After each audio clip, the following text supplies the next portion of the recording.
എല്ലാവരെയും സന്തോഷിപ്പിക്കാൻ ശ്രമിക്കുന്ന വ്യക്തിക്ക് പലപ്പോഴും ഏകാന്തത മാത്രം ബാക്കിയാകുന്നു. ദുർഘടമായ വഴികൾ പലപ്പോഴും മനോഹരമായ സ്ഥലങ്ങളിലേക്ക് നയിക്കുന്നു. അതുപോലെ തന്നെയാണ് ജീവിതവും. നിങ്ങളെ എപ്പോഴും ശ്രദ്ധിക്കുന്ന വ്യക്തിയെ സൂക്ഷിക്കുക, കാരണം അത്തരം വ്യക്തി വളരെ അപകടകാരിയാണ്. ശത്രുക്കളെ കീഴടക്കുന്നതിനേക്കാൾ വീരൻ സ്വന്തം ആഗ്രഹങ്ങൾക്ക് കടിഞ്ഞാനിടുന്നവനാണ്. താൽക്കാലിക വികാരങ്ങളിൽ ഒരിക്കലും സ്ഥിരമായ തീരുമാനങ്ങൾ എടുക്കരുത്. നിങ്ങളുടെ കഴിഞ്ഞ ഭാവിയെക്കുറിച്ചുള്ള ഭയവും ഇന്നത്തെ കാലത്തെ ദുഃഖങ്ങളും ഒരിക്കലും നിങ്ങളുടെ സന്തോഷത്തെ നശിപ്പിക്കരുത്.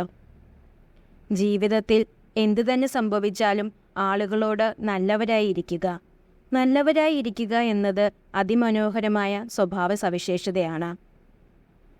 എല്ലാ നിഷേധാത്മക കാര്യങ്ങളിൽ നിന്നും നിങ്ങൾ മറ്റാരുടെയും പ്രേരണ കൂടാതെ സ്വയം അകന്നു പോകുമ്പോഴാണ് നിങ്ങളുടെ ജീവിതത്തിൽ മനോഹരമായ കാര്യങ്ങൾ സംഭവിക്കുന്നത്.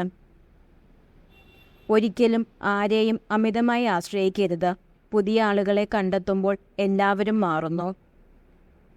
ഒരു സ്ത്രീ അവളുടെ പ്രശ്നങ്ങളെക്കുറിച്ച് നിങ്ങളോട് പറയുമ്പോൾ അതിനർത്ഥം അവർ നിങ്ങളെ വിശ്വസിക്കുന്നു എന്നാണ്.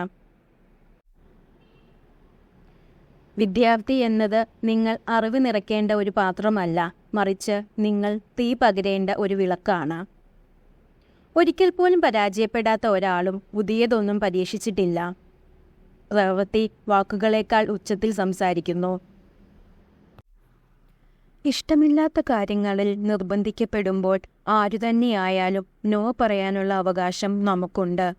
കുറവുകളിലും അപൂർണതകളിലും വിഷമിക്കേണ്ടതില്ല. ആരും പൂർണ്ണരല്ല. നമ്മുടെ മനസ്സമാധാനത്തിനു വേണ്ടി ചെയ്യുന്ന നല്ല കാര്യങ്ങളുടെ പേരിൽ അഭിപ്രായം തേടേണ്ടതില്ല.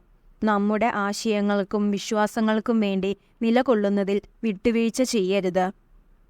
നോക്കൂ, നിങ്ങളെ സ്നേഹിക്കാത്ത ഒരാൾക്ക് വേണ്ടി വെറുതെ കളയേണ്ടതല്ല നമ്മുടെ വിലപ്പെട്ട സമയം. നശിപ്പിക്കേണ്ടതല്ല ആകെയുള്ള ഒരു ജീവിതം.